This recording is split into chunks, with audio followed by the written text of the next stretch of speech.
All right, let's jump right in.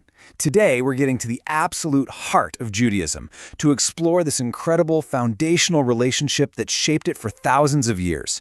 We're talking about God, the divine teaching, and the Jewish people. Let's get into it. So, here's our game plan. First, we're going to frame this whole thing as a living, breathing relationship. Then we'll break down each of the three pillars: God, Torah, and Israel. And finally, we'll see how they all lock together to create something that's still so powerful today. Okay, so first things first. To really get this, you have to understand that Judaism isn't just about a list of beliefs you check off. It's way, way more dynamic than that. It's all about an active, ongoing relationship. Exactly. This isn't some dusty old idea from a textbook. It is a living relationship. Think of it as this constant conversation, a back and forth between the divine, these sacred teachings, and an entire community of people. This whole thing is called a covenantal way of life. That might sound a little formal, but just think of it as a three-way sacred partnership. You've got God, who is the source of everything. You've got the Torah, which is the divine instruction or the playbook. And then you have Israel, the people whose whole job is to bring that playbook to life. The key here is that each part desperately needs the other two. And this really shows you the flow perfectly. It's this incredible cycle, right? God reveals wisdom, the Torah teaches that wisdom, and the people of Israel are meant to actually live it out in the real world, and their actions, their communities, their history. So let's start at the beginning of that cycle. All right, Pillar 1, God, the source. Let's talk about the concept of God in Judaism, which often goes by a very specific and mysterious name, YHW.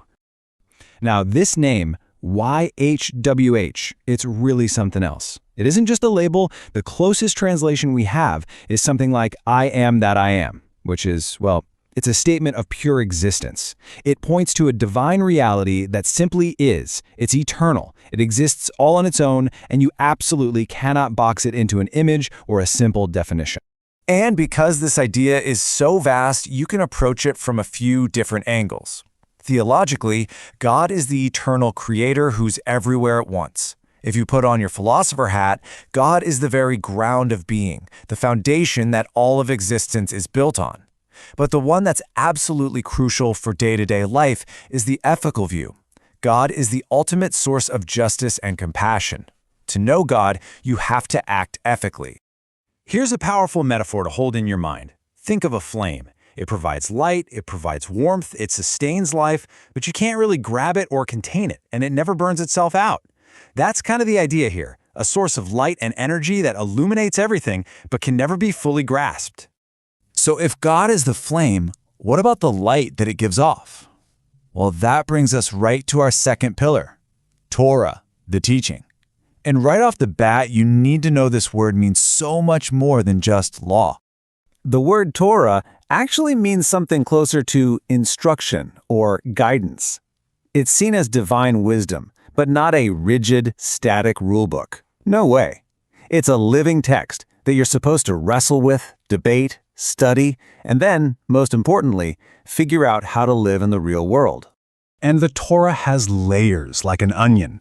You've got the written Torah, the first 5 books of the Hebrew Bible, but just as important is the oral Torah, which is basically centuries of conversation, interpretation, and tradition that keeps the text alive and relevant.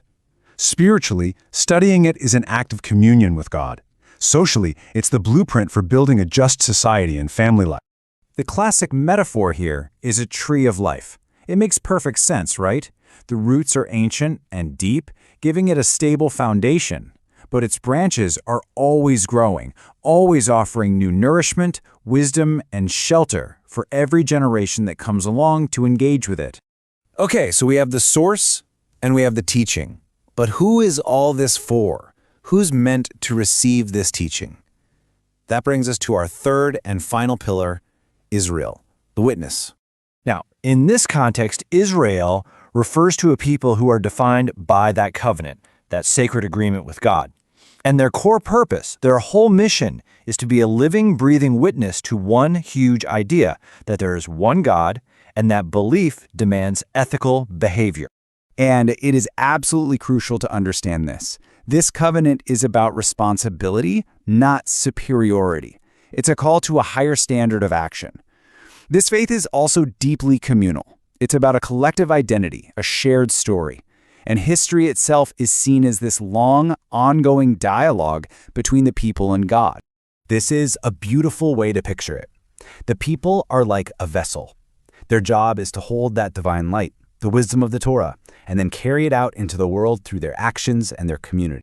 So now let's put it all together. God, Torah, and Israel. Why has this structure been so resilient?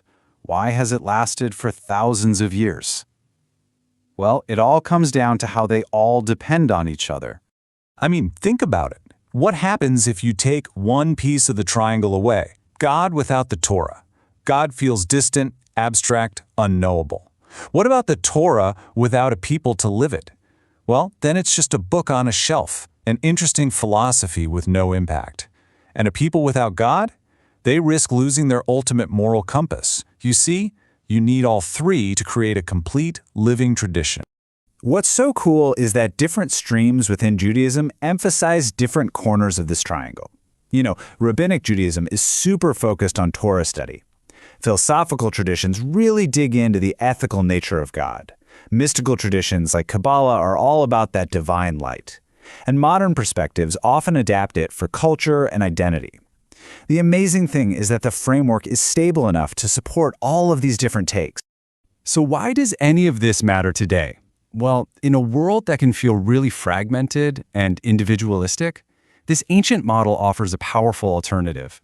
It gives us a framework for ethical responsibility, a spirituality that's rooted in community, a deep commitment to justice, and a real sense of hope that comes from being part of an unbroken story. So let's just boil it down one last time.